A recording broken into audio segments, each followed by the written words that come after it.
இல்ல அது ஒரு ஸ்ட்ராட்டஜி தான். அது பவன் கல்யாண் மட்டும் இல்ல, இப்ப கமல்ஹாசனும் அப்படிதான், ரஜினிகாந்தும் அப்படிதான். என்னன்னா இவன் வந்து சினிமாக்காரன், இவன் வந்து என்ன பண்ண போறான் அப்படின்னு ஒரு பாமர மக்களுடைய மைண்ட்ல இருக்கும். அப்ப அவர்களை வந்து கன்வின்ஸ் பண்ற மாதிரி, அவர்களை மடைமாற்றுற மாதிரி, நான் வந்து உங்களுக்காக நான் சினிமாவே விட்டு வர்றேன், இவ்வளவு நாள் எனக்கு பேரும் புகழையும் பணத்தையும் அள்ளி கொடுத்தது சினிமா தான். இப்ப விஜய் 200 கோடி சம்பளம் வாங்குறாருங்கிறது நீங்க ஒரு தமிழ்நாட்டுல உள்ள ஒரு கடைக்கோடி கிராமத்துல இருக்கிறவங்க கூட தெரியும். அப்பா இவர் சினிமாவே வேண்டாம், அரசியலுக்காக மக்கள் சேவை பண்றதுக்காக வரும்போது மக்கள் என்ன நினைப்பாங்க, அடடா இவரெல்லவோ தேவதூதன் அப்படின்னு நினைப்பாங்கல்ல.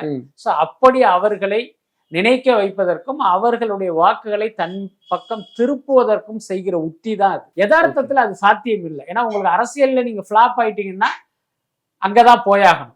ஆடிய காலும் பாடிய வாயும் சும்மா இருக்காது அப்படின்னு சொல்லுவாங்க. அதே மாதிரிதான் நடிகர்களாலும் நீங்க அரசியல் களத்துல வந்து சும்மா உட்கார்ந்து இருக்க முடியாது. மீண்டும் அந்த பக்கம் தான் போயாகும்.